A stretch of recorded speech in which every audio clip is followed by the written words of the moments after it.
مسجد الحرام میں عمرہ زائرین کو خاص سہولت دی گئی۔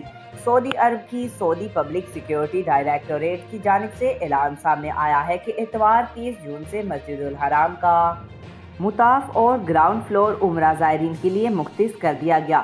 سعودی خبر رساں ادارے اخبار 24 کی رپورٹ میں کہا گیا ہے کہ یہ عمرہ سیزن کے آغاز اور زائرین کو مناسک کی ادائیگی میں سہولت فراہم کرنے کے اقدام کا حصہ ہے۔ یاد رہے کہ حج سیزن 2024 کے اختتام کے بعد سعودی وزارت حج نے عمرہ ویزے کا اجرا شروع کر دیا ہے۔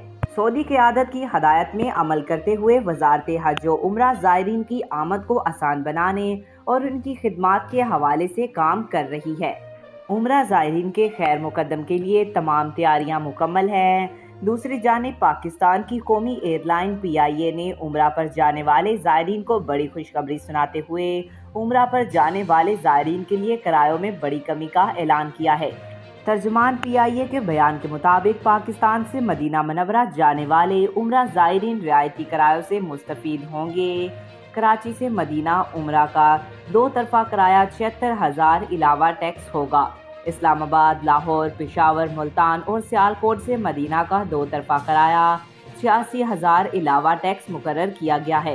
آج تک کے لیے اتنا ہی۔ مزید ایسی معلوماتی ویڈیو دیکھنے کے لیے ہمارے چینل کو سبسکرائب کریں۔